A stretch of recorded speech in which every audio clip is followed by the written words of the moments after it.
Number one, I stated earlier, Paris, that Tan has to have the number one position in your life above absolutely everything else, bar none. Tan has to have the number one position in your life. Now, I understand that some people may take issue with that because somebody would think, no, God should be number one. Well, let me explain it this way and let you know how I see it. For every married man, the number one person in his life, the number one thing in his life has to be his wife.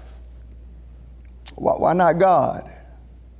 Because God is not in competition with anyone.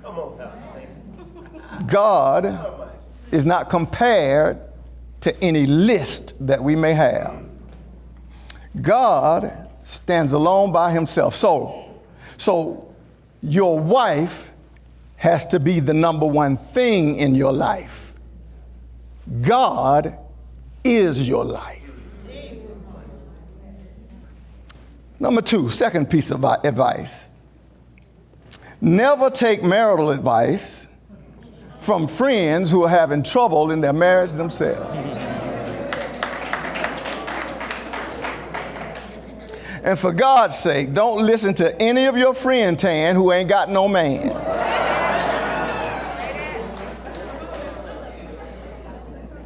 Number three, communicate. Always communicate. Learn, and we went over this before, but learn how to listen. Most of us listen with our own thought of what we want to say before the person can finish saying what they want to say. But listen with an empty mind so that you can receive what each other is saying to one another. Listen, always, if you have a complaint, always start your complaint with a compliment. Then complain, then end with a compliment. In other words, give them a compliment, say what you really want to say, and then end with a compliment. Right? Number four, commit to doing small things. Marriage is built on small things. If I were to ask either of you, or anybody in this room for that matter, what was the very day, the date you fell in love? You probably wouldn't be able to tell me because it happened over time.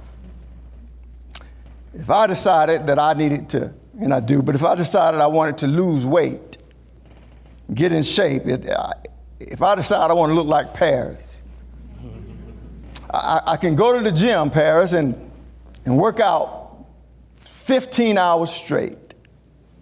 Go and work out for 15 hours and eat lettuce and drink water all that day. But if I go and look in the mirror the next morning, I'm going to see that nothing has changed. And so if I get up the next morning and go look, I'm yet going to see that nothing has changed. And because I don't see a change, I'm going to stop. But let's just say I took that same 15 hours and I broke it down in increments of 30 minutes. And I worked out once a day, 30 minutes a day for 30 days. Then I go back and look in the mirror. I'll see that I got my Paris look on. He's in there somewhere, I promise you. I got my Paris look on. And now, because I've done the little things, it's the little things that build this relationship.